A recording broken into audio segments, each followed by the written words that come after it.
എല്ലാവർക്കും കണ്ണൂർ കിച്ചണിലേക്ക് സ്വാഗതം. മധുരം ഇഷ്ടപ്പെടുന്ന എല്ലാവരുടെയും ഫേവറേറ്റ് ആയിരിക്കും അല്ലേ രസ്മലായി.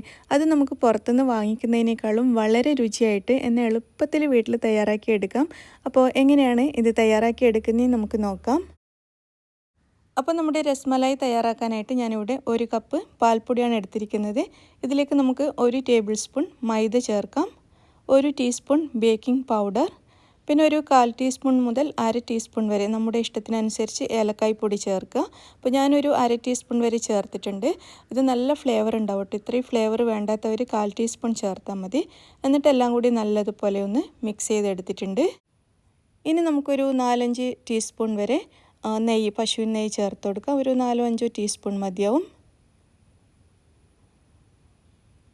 അതിനുശേഷം ഒരു മുട്ട ഇതുപോലെ ഒന്ന് ബീറ്റ് ചെയ്തിട്ട് നമുക്കിതിലേക്ക് ചേർത്ത് കൊടുക്കാം.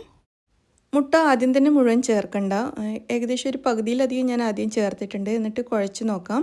എന്നിട്ട് ആവശ്യമാണെങ്കിൽ ബാക്കി ചേർത്താൽ മതി, കാരണം ചിലപ്പോൾ ഇത് ലൂസായി പോകാൻ സാധ്യതയുണ്ട്. അപ്പോൾ ഞാൻ കുറച്ചുകൂടി ചേർത്തിട്ടുണ്ട് കേട്ടോ. ഒരു 1-2 ടീസ്പൂൺ മുട്ട മാത്രമേ പിന്നെ ബാക്കി ഉണ്ടായിരുന്നുള്ളൂ. ബാക്കി മുഴുവൻ ചേർത്തിട്ട് ഇതുപോലെ നന്നായിട്ടങ്ങ് കുഴച്ചെടുക്കുക. അപ്പോൾ നല്ലതുപോലെ നമ്മൾ ചപ്പാത്തിക്കൊക്കെ മാവ് കുഴക്കുന്നത് പോലെ നന്നായിട്ടങ്ങ് കുഴച്ചെടുത്തിട്ടുണ്ട്. ഇനി നമുക്കിതിൽ നിന്നും ചെറിയ ചെറിയ ഉരുളകളാക്കിയിട്ടൊന്ന് ഉരുട്ടിയെടുക്കാം. നമുക്ക് ഏകദേശം എത്ര വലുപ്പത്തിൽ വേണം രസ്മലായി എന്നതിനനുസരിച്ച് ആ ഒരു വലുപ്പത്തിൽ ഉരുട്ടിയെടുക്കാം കേട്ടോ. ഞാനിതാ ഏകദേശം ഒരു ചെറുനാരങ്ങയുടെയൊക്കെ അത്രയും വലുപ്പത്തിൽ ഉരുട്ടിയതിന് ശേഷം കൈ വെള്ളയിൽ വെച്ചിട്ട് ഇതുപോലെ ഒന്ന് ചെറുതായിട്ടൊന്ന് പരത്തി കൊടുക്കുക. കണ്ടില്ലേ, ഈ ഒരു രീതിയിലാക്കി എടുക്കുക. ഒരുപാട് നേരിയതാക്കരുത് കേട്ടോ, കുറച്ച് വണ്ണത്തിൽ വേണം ഇതുപോലെ ഒന്ന് പരത്തിയെടുക്കാനായിട്ട്. അപ്പോൾ ഇത്രയുമാണ് നമുക്ക് കിട്ടിയിരിക്കുന്നത്. ഇത്രയും എണ്ണം രസ്മലായി കിട്ടിയിട്ടുണ്ട്. അതിനുശേഷം നമുക്ക് ഇതുപോലെ പാലൊന്ന് ചൂടാക്കി എടുക്കണം. ഞാനിവിടെ 1 ലിറ്റർ പാൽ എടുത്തിട്ടുണ്ട് കേട്ടോ. അത് ഒന്ന് ചൂടാക്കി എടുക്കുക. അതിലേക്ക് ഞാൻ കുറച്ച് സാഫ്രോണും കൂടി ചേർത്ത് കൊടുക്കുന്നുണ്ട്. നല്ലൊരു ഫ്ലേവറിനും കളറിനൊക്കെ ആയിട്ട്. നമുക്ക് രസ്മലായി എന്ന് പറയുമ്പോൾ തന്നെ സാഫ്രോൺ മിൽക്ക് വേണമല്ലോ, അപ്പോൾ അതിനായിട്ട് ചേർത്ത് കൊടുക്കുക. അപ്പോൾ ചൂടാക്കും തോറും ഇതിൻ്റെ കളറിങ്ങനെ കൂടി വരും. നല്ലൊരു യെല്ലോ കളർ കിട്ടും. ഇനി ഇതിലേക്ക് നമുക്ക് 1/2 കപ്പ് പഞ്ചസാര ചേർത്ത് കൊടുക്കാം. എന്നിട്ട് നല്ലതുപോലെ ഒന്ന് മിക്സ് ചെയ്തെടുക്കാം. അപ്പോൾ നമ്മുടെ പാലിൻ്റെ കളറൊക്കെ നല്ലോണം മാറി വന്നിട്ടുണ്ട്. നല്ലൊരു യെല്ലോ കളറായി മാറിയിട്ടുണ്ട്. അപ്പോൾ ഇത്രയും കളറ് കിട്ടിയിട്ടില്ലെങ്കിൽ കുറച്ച് യെല്ലോ ഫുഡ് കളർ അല്ലെങ്കിൽ കുറച്ചൊരു നുള്ളി മഞ്ഞൾപ്പൊടി ചേർത്തിട്ട് നമുക്കൊന്ന് കളറ് വേണമെങ്കിൽ ആക്കിയെടുക്കാം. അപ്പോൾ ഞാൻ കുറച്ച് ഏലക്കായ് പൊടിയും കൂടി ചേർത്തതിന് ശേഷം നമ്മുടെ തയ്യാറാക്കി വെച്ചിരിക്കുന്ന രസ്മലായി മുഴുവൻ ഇതിലേക്ക് ചേർത്ത് കൊടുക്കുകയാണ്.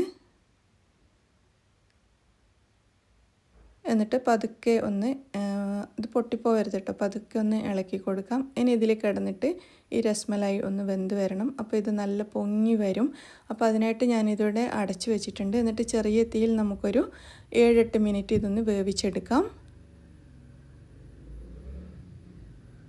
കണ്ടില്ലേ, ഇതിപ്പോൾ നല്ലതുപോലെ പൊങ്ങി വന്നിട്ടുണ്ട്. ചെറുതായിട്ട് തിളക്കുന്നുണ്ട് കേട്ടോ. നിങ്ങൾക്കത് കാണാൻ പറ്റുന്നുണ്ടാവുമെന്ന് ഞാൻ വിചാരിക്കുന്നു. പാല് നേരത്തെ തന്നെ ചെറുതായിട്ട് തിളക്കുന്നുണ്ട്.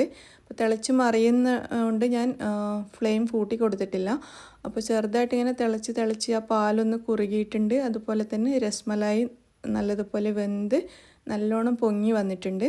അപ്പോൾ ലാസ്റ്റ് ഞാൻ കുറച്ച് പിസ്താഷ്യോ, ബദാം, അതുപോലെ റോസ് പെറ്റൽസൊക്കെ ചേർത്ത് കൊടുത്തു. അപ്പോൾ കണ്ടില്ലേ, നമ്മുടെ അടിപൊളി രസ്മലായി റെഡി ആയിട്ടുണ്ട്. നമുക്ക് അടുപ്പത്തുനിന്ന് മാറ്റിയതിന് ശേഷം സെർവ് ചെയ്യാം. ഒന്നുകിൽ ഫ്രിഡ്ജിൽ വെച്ചിട്ട് തണുപ്പിച്ചിട്ട് സെർവ് ചെയ്യാം, അല്ലെങ്കിൽ ചൂടോടുകൂടി കഴിക്കാം. എങ്ങനെയായാലും അടിപൊളിയാണ്. എല്ലാവരും ട്രൈ ചെയ്ത് നോക്കുക. നല്ല പഞ്ഞി പോലെ സോഫ്റ്റായിട്ടാണ് കേട്ടോ ഇതിരിക്കുക. കണ്ടില്ലേ, ഇത്രയും സോഫ്റ്റാണ്. അപ്പോൾ നിങ്ങളുടെ അഭിപ്രായങ്ങളൊക്കെ അറിയിക്കുക. താങ്ക്